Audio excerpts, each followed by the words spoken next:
Good morning, everybody. My name is Chris Steele, and the argument that I'm going to be refuting has somewhat of a shaky claim. It's not very clear on whether it's one of two claims made in the intro of their argument. From my interpretation, though, it's how touchscreens make us lose touch. And before I go any further, in the beginning of this speech, the advocate mentions a statistic of 58% of people can't go without phones for an hour. There is no citation in the bibliography for this, and I couldn't find it anywhere in her argument where it would be cited and where to go to find it. So this in itself doesn't back the claim up really. It kind of diminishes its relevance without us knowing where this statistic came from.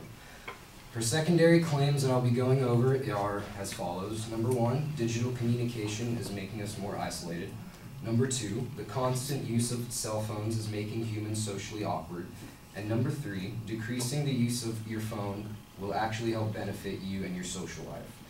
So, for my response to the secondary claim, the first one, is that for most of this claim, there isn't a lot of evidence to back up that people feel lonelier from using their cell phones. It's mainly just a generalization that doesn't further the development of claim, and there are no real grounds for it.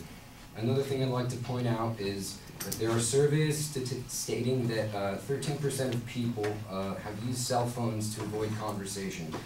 And these statistics are given no publication, no names, no studies at all. So this also diminishes its value to supporting the claim.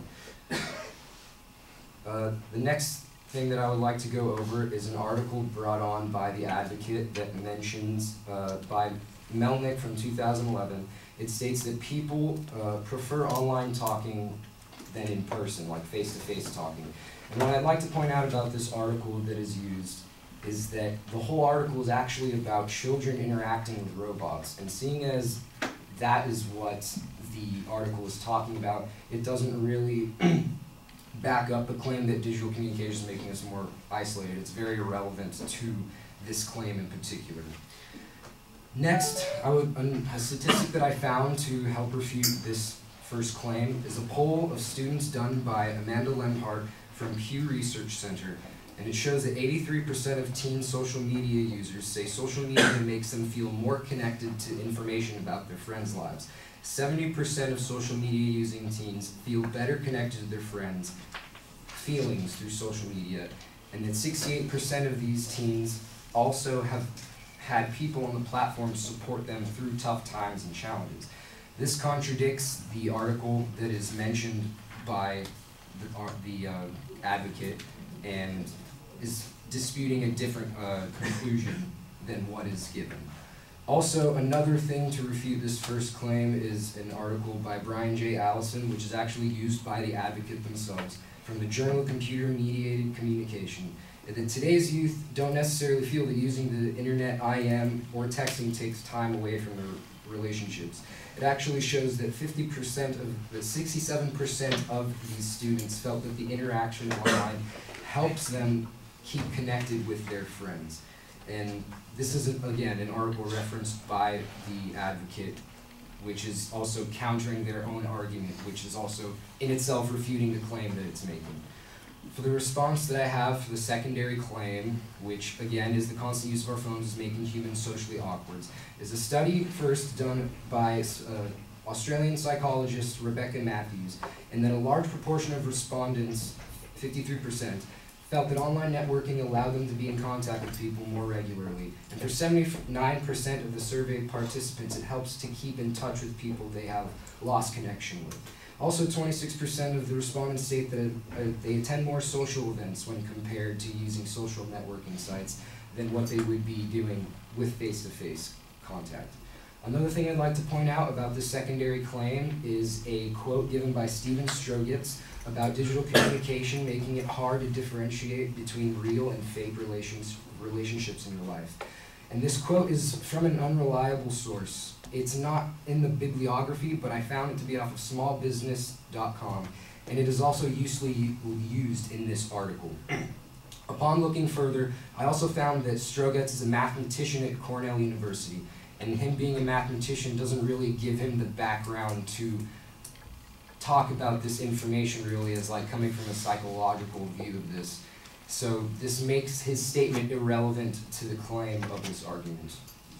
For the third claim, I would like to say that most of this information within the last part was very opinion-based and given out generalizations of things you can do to benefit your social environment. This weakens the claim because it does not back the claim up at all. There's no reasonable way to use this as factual data because it's opinion. There is no data to support this whatsoever.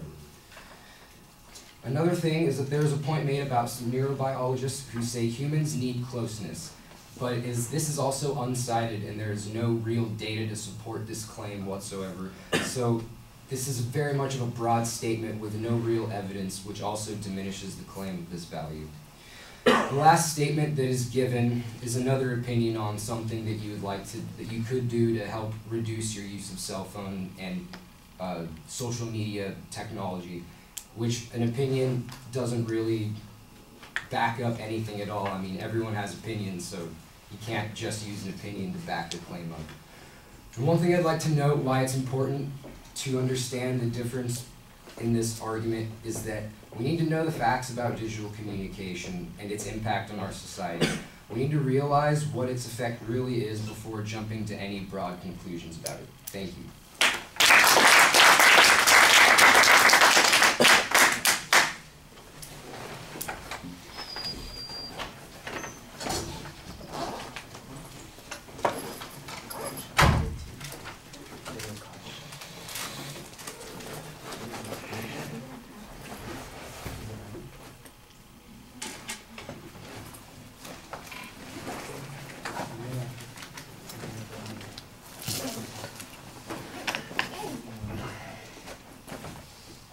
All right, Chris, I thought that you did a good job previewing what the issue was and then suggesting that there are going to be some problems with the statistics that the advocates cited in the argument.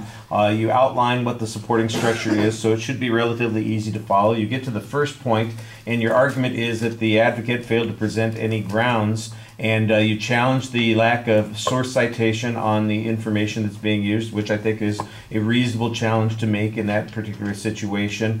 And then you present some evidence of your own that suggests that people doing online research may in fact have some adequate relationships. That comes up in a couple of different places. You do also suggest that the advocate's evidence is based on on research that doesn't seem to be applicable to human-to-human interaction, since it involves kids interacting with robots online. And I thought that that's an interesting press on this, although I'm not exactly sure that that automatically disqualifies the inference that's being made there, because I haven't read the whole study. I don't know what all of the ways in which they are using this to define what it is that they're looking at are going to be. So I wouldn't automatically dismiss it based on that kind of idea. I think it's a reasonable criticism to make and say, look, the only thing they're talking about are kids responding to robots. I'm not sure that you can make this inference.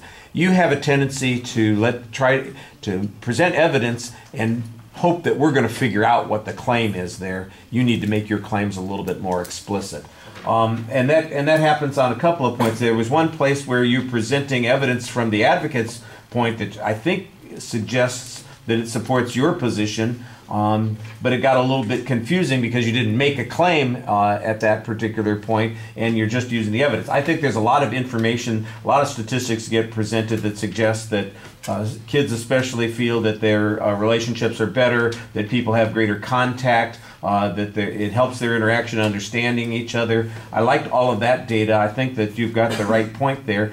But again, I think it would be, well, actually on that point, I think that you did have a good claim on that one. I thought that was one of the places where you did have the claim a little bit more clearly stated. On the second point, again, you cite the study and it was not clear to me if this was the advocate's study or your study, and then we're back to just presenting the information and figuring out that we're going to have to figure out what the claim is from that particular point. And I think you need to state that a little bit more.